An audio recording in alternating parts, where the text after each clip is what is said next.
One of the hot topics of our days today is capitalism.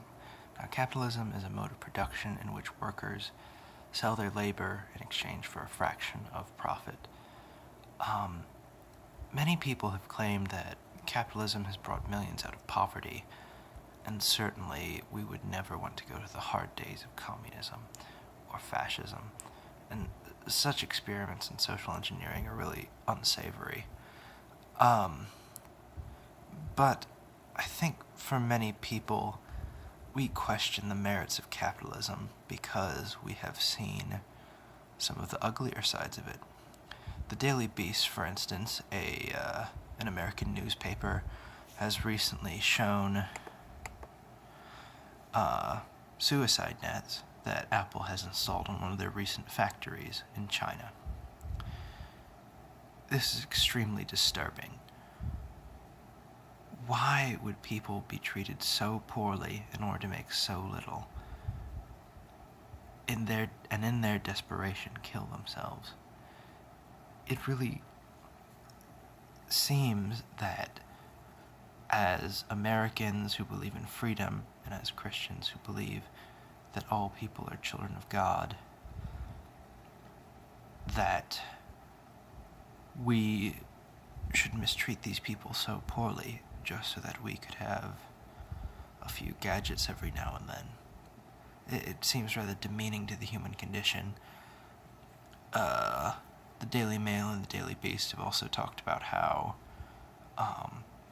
Nestle uses slave labor in almost all of its products that it harvests in Africa.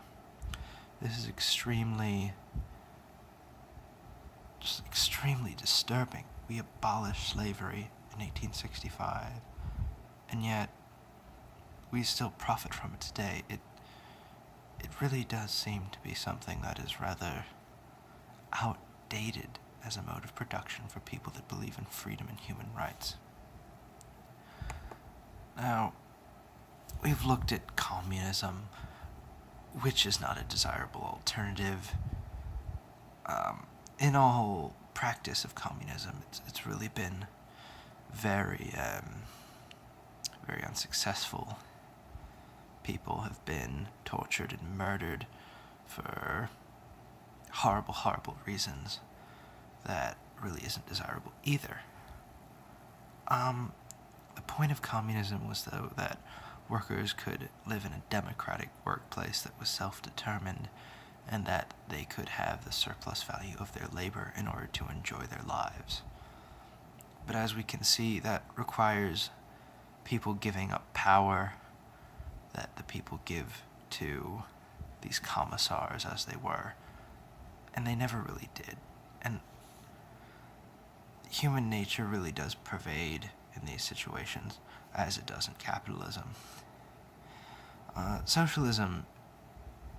Communism is a form of socialism. Socialism is not necessarily a form of communism. But essentially, socialism is a mode of production consisting of workers receiving just compensation for services rendered in a democratic workplace under public industry. This, too, can seem unsettling to people living in a thoroughly capitalistic society. Violent revolution is not the answer. It never is.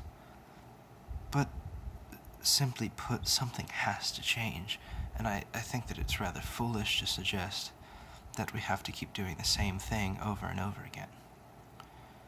It also doesn't seem very in line with the Bible, who in the Psalms talk about how long will you judge unjustly and show favoritism to the wicked, but you must show on behalf of the orphan and the hopeless, provide justice to the afflicted and the poor, rescue the helpless and the needy, and deliver them from the hand of the wicked.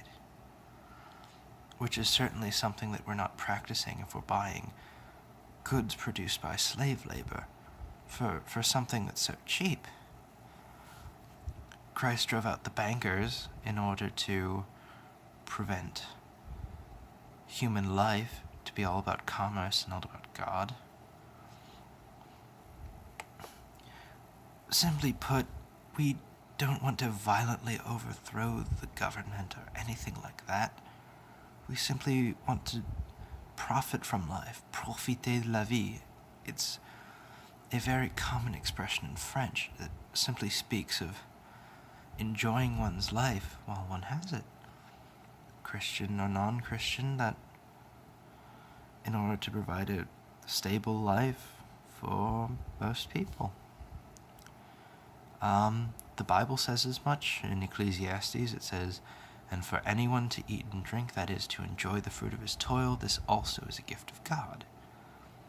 So I'm not just making this up. And Marx says that history calls those men the greatest who have enabled themselves by working for the common good. The experience acclaims as happiest the man who has made the greatest number of people happy. So what does it serve man to enslave his fellow man just for cheap goods? It doesn't make sense. St. Basil said, "Who is the covetous man? One for whom plenty is not enough. Who is the defrauder? One who takes away what belongs to everyone. Are you not covetous or a defrauder when you keep for private use what you were given for distribution? The bread in your hoard belongs to the hungry, the cloak in your wardrobe belongs to the naked. The shoes you let rot belong to the barefoot. The money in your vaults belong to the destitute." But this isn't the entire story. Perhaps you would say that this is just church fathers and not the actual Bible. But that would be wrong. James exhorts the rich to weep and wail because of the misery that will come upon them, since their wealth is rotted and moths have eaten their clothes, and that their gold and silver are corroded, because God has heard the cries of the workers that they have oppressed. So I would like to ask you all, as people of faith and as people who believe in freedom, to consider thinking about alternative modes of economic production and to refute the belief that we have to exploit our fellow man to make our lives worth living. Thank you and good night.